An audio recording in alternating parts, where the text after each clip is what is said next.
Bonjour à tous. Aujourd'hui, vidéo très rapide, mais surtout vidéo réaction à une des actualités scientifiques brûlantes du moment. Le tout premier bébé CRISPR-Cas9. Alors déjà, si vous ne connaissez pas cette technologie CRISPR-Cas9 de manipulation génétique, vous pouvez très simplement aller voir ma précédente vidéo. Rapidement, CRISPR-Cas9 est un complexe moléculaire capable de couper notre ADN, et cela peut permettre de supprimer des gènes endommagés ou d'en ajouter de nouveaux plus performants. Et c'est ce qui s'est passé fin novembre lorsqu'un scientifique chinois a annoncé la naissance de 2 bébés CRISPR-Cas9 génétiquement modifiés par CRISPR-Cas9, leur permettant d'acquérir une immunité contre le sida. Génial, dangereux, ça en pose des questions. Cela pose tellement de questions scientifiques et éthiques que le débat qui vient de s'ouvrir est immense. De toutes parts, de tous les coins du globe, la communauté scientifique s'est embrasée, le plus souvent dénonçant l'acte d'irresponsable, voire de condamnable. Et pour la communauté transhumaniste progressiste, cela pose notamment une question d'image. Un seul et unique scientifique peut, dans l'opinion publique, détruire l'image de toute la recherche scientifique, notamment celle sur les thérapies géniques, condamnant ainsi l'ensemble de tous les travaux et recherches entrepris dans les bonnes règles éthiques. Car en effet, de l'autre côté, il ne faut pas oublier toutes les potentialités permises par la maîtrise de thérapies géniques pour soigner les grandes maladies humaines. Et le but de cette vidéo aujourd'hui, c'est d'explorer justement cet argument pour ou contre. Alors, question 1, est-ce que cette manipulation est dangereuse pour le bébé? Aujourd'hui oui, demain non. Demain non, car la technologie avancera et nous permettra un jour, même si c'est à long terme, de faire cela sans risque pour la santé, si l'on n'aborde pas ici les risques purement éthiques. Mais aujourd'hui, le risque à utiliser une telle thérapie n'est ni faible, ni élevé, il est juste inconnu. Ou alors, il est très élevé si on adopte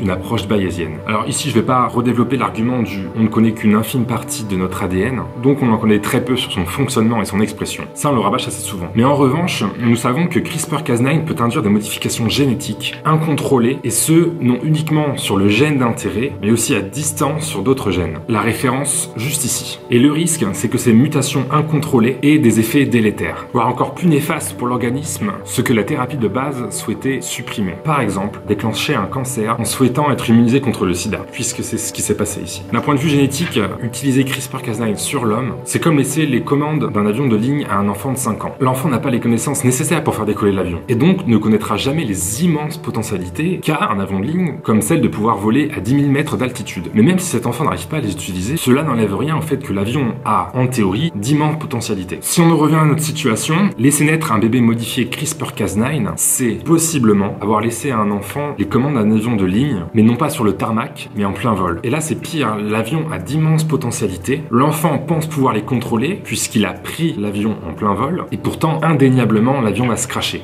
Point 2, qui cette fois n'est pas une question, mais plutôt un argument que j'ai souvent retrouvé. Des thérapies géniques CRISPR-Cas9 ont été réalisées avec succès sur des souris, donc en théorie, cela fonctionnera sur l'homme. Bien sûr que non. Avancer cela, c'est ne pas avoir les connaissances scientifiques sur le sujet. Les gènes de la souris, l'animal sur lequel sont faites la majorité des expérimentations animales actuellement, ne sont pas du tout les mêmes que sur l'homme. Bien sûr, leurs fonctions sont proches, mais leur structure, leur mode d'expression et leur régulation diffèrent souvent. Par exemple, l'une des plus grandes preuves de la différence entre souris et homme est souvent la controverse actuelle que l'on a en neurosciences, sur l'existence ou non de la neurogénèse dans le cerveau adulte humain. La neurogénèse, c'est le fait de créer de nouveaux neurones dans le cerveau. Nous savons depuis assez longtemps qu'elle existe chez la souris, et nous faisons donc depuis longtemps des recherches dessus. Par exemple, pour mieux comprendre le développement de la maladie d'Alzheimer et pourquoi pas trouver des traitements à celle-ci, en créant justement de nouveaux neurones. Sauf que de très récentes études viennent de mettre un sacré bazar. Je vais vous la donner. Il est possible que ce que l'on pensait évident, car nos espèces sont proches, ne le soit pas finalement. Et que la neurogénèse n'existe peut-être pas, peut-être, dans le cerveau humain adulte. Et si cela s'avère être la réalité, cela rendrait inutile des années de recherche sur le sujet. Bref, vous avez compris où je voulais en venir. La souris, c'est un modèle scientifique. Et un modèle scientifique, c'est par définition une imitation. Enfin, point 3, si un jour on arrive à modifier notre ADN sans danger, est-ce que cela ne restera pas moins non naturel et non éthique? Alors on aborde ici un point très intéressant, puisqu'il s'agit d'un point très puissant, mais qui n'apparaît pourtant jamais dans les débats. Je vous ai montré récemment un article disant que CRISPR pouvait causer des mutations incontrôlées dans le génome, et aujourd'hui cela reste risqué puisqu'on ne connaît pas les conséquences et les effets secondaires. Mais la question c'est, est-ce que si cela serait sans risque un jour, est-ce que c'est vraiment un problème d'avoir des mutations et des modifications dans notre génome, dans notre ADN? Car en réalité, racer, modifier, mixer notre ADN, c'est même le but ultime de la vie. C'est bien pour ça que nous nous reproduisons, c'est pour mélanger un maximum notre ADN. Et c'est même toutes ces petites modifications, ces petites mutations qui font que nos espèces peuvent évoluer, au sens darwinien du terme. Ainsi, de ce point de vue-là, les mutations induites par CRISPR-Cas9, si l'on sait qu'il n'y a pas de risque, serait même un argument bioconservateur pour cette technique, puisqu'elle imiterait ce qu'il se passe déjà dans la nature, tout le temps. Et ainsi, de la même manière que l'on combattrait nos maladies par les vaccins, par les greffes, ou simplement par nos médicaments, être sauvé d'une maladie par CRISPR-Cas9 serait alors tout aussi normal. J'ai précédemment dit que cet argument n'était jamais utilisé. C'est seulement parce que le mot mutation fait peur. Il évoque directement un effet néfaste et non souhaité. Or, comme cela, on en oublie à quel point toutes ces mutations dans notre ADN sont bénéfiques, puisque comme je l'ai dit, elles sont la base de notre évolution, au sens darwinien du terme, et en permanence, notre ADN est muté par de très nombreux facteurs, comme ce que nous mangeons, ce que nous respirons, par les UV, par notre activité, par la division de nos cellules. Et cela est, excepté lorsque l'on commence à vieillir, totalement normal. À travers ces 3 points, nous avons pu voir rapidement les questions scientifiques que pose la naissance d'un bébé CRISPR-Cas9. Il y a également des questions purement éthiques, comme se demander si ces bébés pourront un jour s'épanouir de la même façon. Et pour cela, je vous laisse trouver un début de réponse sur cet article. J'ai essayé d'avoir l'approche scientifique la plus neutre possible et ne pas donner mon avis sur la question.